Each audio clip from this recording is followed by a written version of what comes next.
My name is Indy Anna Bones. I'm an archaeologist, explorer, adventurer, cryptozoologist, street art expert, and friend to pigeons. Join the adventure as I explore mysterious places, forgotten history, and track down unknown creatures.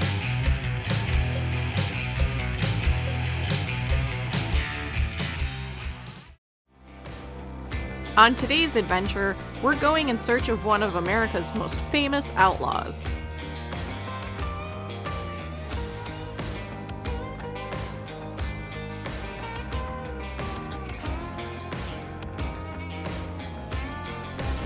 The Civil War started in Kansas more than a decade before the rest of the nation.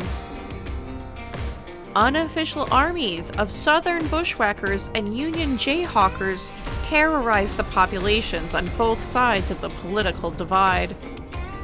There were bloody clashes with many combatants coming from Missouri to influence the new state's position on slavery.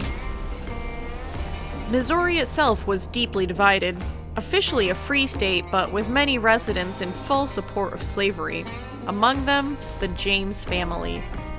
On April 3rd of 1863, a group of jayhawkers showed up at the James farm in Kearny, Missouri. They were looking for a bushwhacker named Frank that had ridden with the notorious Quantrill's raiders. They found Dr. Reuben Samuel instead. Samuel's stepson Jesse was 15 and working in the fields that day. He probably watched the soldiers torturing Dr. Samuel for information, then hanging him nearly to death. When the soldiers were done with Dr. Samuel, they found Jesse near where the recreated slave quarters stand today. The lashing he received at their hands, according to legend, was the impetus for Jesse to join his brother first as a Confederate soldier and then as one of the most infamous outlaws in the history of the United States. Atrocities were committed on both sides during the bitter fighting around Kansas, but William Quantrill was especially brutal. His guerrilla fighters ransacked and burned towns around Kansas and Missouri during 1861 and 1862. With the raiders, the James brothers participated in multiple massacres before Quantrill was mortally wounded and captured, and his army of scoundrels fell apart. Jesse wasn't very good at being a soldier. Within a year, he'd suffered 2 nearly fatal gunshot wounds to the chest. The second occurred while he was attempting to surrender to Union troops on his way back to the family farm. The war ended, but Frank and Jesse kept fighting. Jesse James had a criminal career that spanned almost 2 decades. Though Jesse promoted himself as a Robin Hood figure, there was no evidence that anyone ever benefited from Jesse's crimes except Jesse James and the criminals that stole with him. A lot of legend has risen up around the death of this killer, and it's hard to tell how much is apocryphal. A total blunder of a bank robbery in 1876 had left the James Younger gang wiped out, with most members either dead or captured. Even Frank had given up his life of crime to become a farmer in Tennessee. Jesse was the head of a new crew of degenerates in 1882. They were holed up at a small house in St. Joseph's, Missouri, where Jesse's wife Zerelda had to cook for everyone.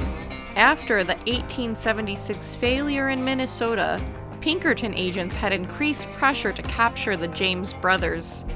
Somewhere along the way, they got their hands on Bob and Charlie Ford. Charlie was an old friend of Jesse's that had thieved with him for years, but Bob was a green recruit. Jesse had planned the one last score that would set everyone up for life, and the gang left Jesse's wife to clean up breakfast while they finalized the details in the living room. Bob Ford thought Jesse suspected the brothers were going to betray him, so when Jesse took off his gun belt and turned his back to adjust a picture on the wall, Bob took out his gun and shot Jesse in the back of the head. The Fords were arrested for the murder, tried, judged, and sentenced to hang all in the same day, before the governor swooped in with a full pardon. He hailed the Fords as heroes, which raised suspicion that an elected official may have conspired to kill a private citizen without a trial by jury. For some, this overshadowed the fact that Jesse James was a violent, murderous criminal that didn't care who he killed. Justice passed over Frank James. He was expected to retaliate after Jesse died. Instead, he turned his pistols over to the governor of Missouri and surrendered himself to authorities. He spent a few months in a cold stone cell in Independence. Unlike other prisoners, Frank had extra blankets to put on his cot and a dresser to keep all his extra clothes. When it was extra cold, he was brought upstairs to sit by the fire. After a few months, Frank was acquitted, and this lifelong outlaw was allowed to go free.